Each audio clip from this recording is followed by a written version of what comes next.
ಅಂತಿದ್ದೆ. ಗೌರವ ಕೊಟ್ಟಿದ್ದೀನಿ, ಅದನ್ನ ಉಳಿಸ್ಕೋ.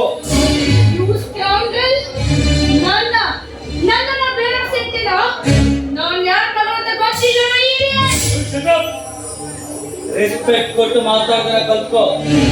ಮುಖ ನೋಡಿದ ತಕ್ಷಣ ಗುರ್ತು ಹಿಡಿಯೋದಕ್ಕೆ ನೀನೇನು ಒನಕೆ ಹೋಗುವವನ, ಇಲ್ಲ ವೀರರಾಣಿ ಕಿತ್ತೂರ ಚೆನ್ನಮ್ಮನ? ಅಷ್ಟು ದೂರದಿಂದ ನಿನ್ನ ಕಾರನ್ನ ಫಾಲೋ ಮಾಡ್ಕೊಂಡು ಕೂಗ್ತಾ ಬರ್ತಾ ಇದ್ದೀನಿ. ಕಾರನ್ನ ನಿಲ್ಲಿಸಿ ಹಾಗೆ ಸ್ಪೀಡ್ ಆಗಿ ಡ್ರೈವ್ ಮಾಡ್ಕೊಂಡು ಹೋಗ್ತಾ ಇದೆಯಲ್ಲ, ಯಾಕೆ ಕಿವಿ ಕೇಳಿಸೋದಿಲ್ವೇನು ನಿನಗೆ?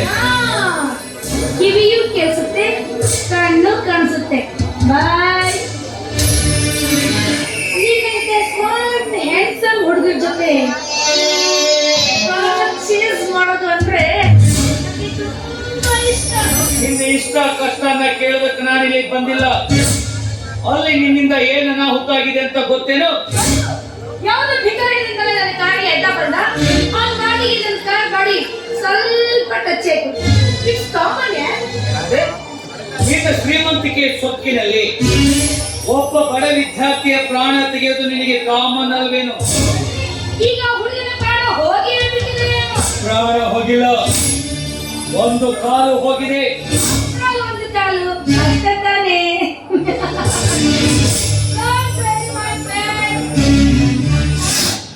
ಲಕ್ಷನೋ 2 ಲಕ್ಷ ಬಿಸಾಕಿದೆ.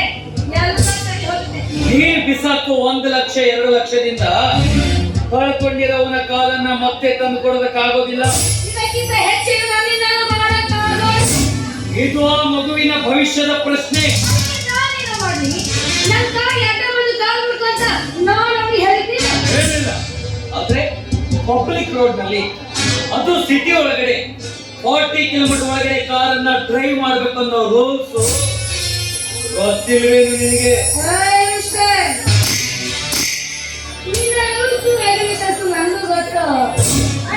ಅದೆಲ್ಲ ಇರಲು ಆರ್ಡಿನರಿ ಪೀಪಲ್ ಗೊತ್ತೇ ವಿನಃ ನನ್ನಂತ ಹೈ ಪೇರಿಯಲ್ಲಿಗಲ್ಲ.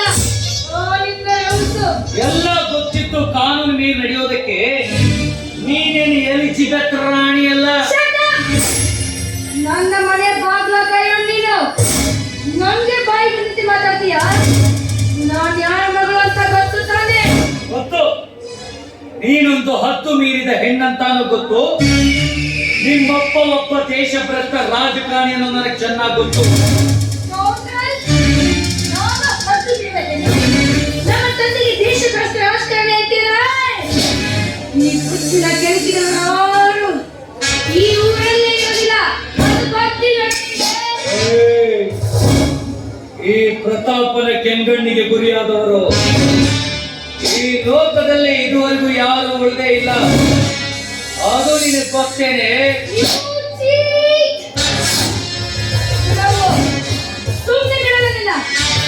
ಇಂದಿನ ನಾಳೆ ನಾನು ಎಲ್ಲ ಸಿಡನ್ನ ತಿರ್ಸ್ಕೊತೀನೋ. ಈಗ ನಮ್ಮ ಡ್ಯಾಡಿ ಹೇಳಿ ಬುದ್ಧಿ ಕಲಿಸ್ತೆ ಹೋದ್ರೆ ನಾನು ನಿಂತ್ಕೊಳ್ಳಿ. ನೀನ್ ಇಲ್ಲಿಂದ ಕಾರ್ ತೆಗೆದುಕೊಂಡು ಹೋಗೋದಕ್ಕೆ ಬಿಟ್ರೆ ತಾನೇ ನೀನು ಬುದ್ಧಿ ಕಲಿಸೋದು. ಏನು ಮಾಡ್ತೀನ? ನಿನ್ನ ಕಾರನ್ನ ಜಪ್ತು ಮಾಡಿ ನಿನ್ನನ್ನ ನ್ಯಾಯಾಲಯದ ಕಟಕಟೆಯಲ್ಲಿ ನಿಲ್ಲೋ ಹಾಗೆ ಮಾಡ್ತೀನಿ. ಹೇಳ್ಕೊಂಡು ಬರೀ ಇವಳ ಕಾರನ್ನ.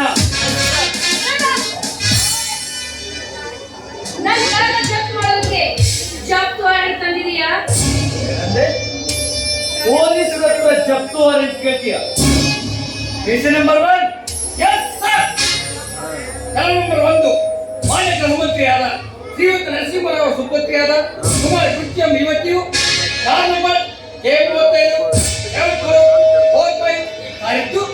ನಿರ್ಲಕ್ಷ್ಯ ವಹಿಸಿ ಅತಿ ವೇಗವಾಗಿ ಕಾರನ್ನು ಚಲಾಯಿಸಿಕೊಂಡು ಬಂದಿರ್ತಾರೆ. ಮುಂಭಾಗದಲ್ಲಿ ನಡೆಸಿಗಳಿದ್ರು ಕೂಡ ಸಿದ್ಧಾಂತದ ಬಡ ವಿದ್ಯಾರ್ಥಿಯು 8 ವರ್ಷ ಬಾಲಕನ್ನು ರೋಡ್ ಕ್ರಾಸ್ ಮಾಡಲು ಆರಂಭಿಸಿದರೆ ಅಪಘಾತದ ಬಾಲಕನ ಹಾಗೆ ಬಿಟ್ಟು ಆಸ್ಪತ್ರೆ ತೋರಿಸದೆ ಅತಿ ವೇಗವಾಗಿ ಕಾರನ್ನು ಚಲಾಯಿಸಿಕೊಂಡು ಬಂದಿರ್ತಾರೆ. ನಂಬರ್ 2 ಇದು ಅಲ್ಲದೆ ಆ ಘಟನಾ ಸ್ಥಳದಿಂದ ಪೊಲೀಸ್ ಇನ್ಸ್ಪೆಕ್ಟರ್ ಪ್ರತಾಪರು ಕಾರು ನಿಲ್ಲಿಸುವಂತೆ ಎಷ್ಟೇ ವಿನಂತಿಸಿಕೊಂಡ್ರು ಹೇಳಕ್ಕೆ ತಮ್ಮನ್ನು ಹಿಂಬಾಲಿಸಿಕೊಂಡು ಕಾರಿನ ಕೆಳಗೆ ಬಂದದ್ದು ಅಲ್ಲದೆ ಕರ್ತವ್ಯ ನಿರತ ಪೊಲೀಸ್ ಅಧಿಕಾರಿಗೆ ಬಾಯಿಗೆ ಬಂದಂತೆ ಅವಾಚ್ಯ ಶಬ್ದ ನಿಂದಿಸಿ ನಾನು ಗೃಹ ಮಂತ್ರಿ ಮಗಳು ಹಾಕಿರುತ್ತಾರೆ. ಸಾಕು, ಏನು ಬೇಕು? ಮೇಡಮ್, ನಾವು ಪೊಲೀಸ್ನವರು ಸತ್ಯ, ಶಾಂತಿ, ಧರ್ಮದ ರಕ್ಷಣೆ ಮಾಡೋದು ನಮಗೆ ಗೊತ್ತು. ಅದೇ ಅನ್ಯಾಯ, ಹಿಂಸೆ, ಅಧರ್ಮದ ಹಾದಿ ಹಿಡಿದವರು ಎದೆ ವಾಕ್ಯ ಬುದ್ಧಿ ಕಲಿಸೋದು ನನಗೆ ಗೊತ್ತು. ನೀವು ಚಾಪೇಡಿನ ಸುಳಿದ್ರೆ ನಾನು ಯಾವಾಗಲೂ ರಂಗೋಲಿ ಎಡಿನ ಸುಳಿತೇವೆ ನನ್ನ ನೆನಪಲ್ಲಿ. ಹೇಳ್ಕೊಂಡು ಬನ್ನಿ ಇವಳ ಕಾರನ್ನ.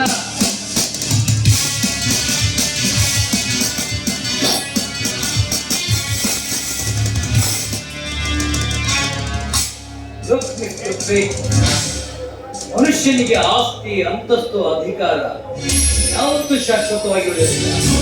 ಆದ್ರೆ ಒಂದು ಹೆಣ್ಣಾಗಿ ನಯ, ವಿನಯ, ಸೌಜನ್ಯತೆಯ ಸದ್ಗ್ರಹಿಣಿಯಾಗಿ ಬಾಳಿದಾಗಲೇ ಅವಳು ಹೆಣ್ಣಾಗಿ ಹುಟ್ಟಿದ್ದಕ್ಕೂ ಜನ್ಮ ಸಾರ್ಥಕ. ಅವಳ ಮನೆತನಕ್ಕೂ ಒಂದು ಕೀರ್ತಿ ಬರುತ್ತೆ.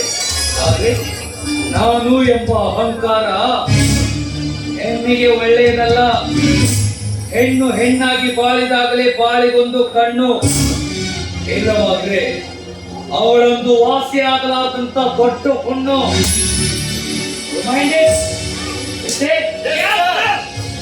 ಕೊಂಡು ಬರೀ ಅವಳು ಟಕ್ಕೋಟ ಕಾರಣ.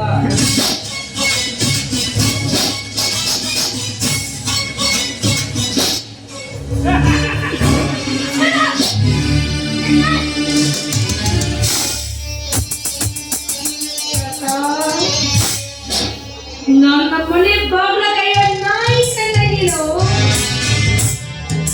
ಇಷ್ಟೆಲ್ಲ ಚಂದ್ರಕ ನನ್ನ ಈ ನಾಯಿ ಒಳಗೆ ನಿಂದಿಸಿದ್ದಲ್ಲಿ ನನ್ನ ಕೈಯಲ್ಲಿ ಚೆಕ್ ಮಾಡ್ಕೊಂಡು ಹೋಗಲ್ಲ.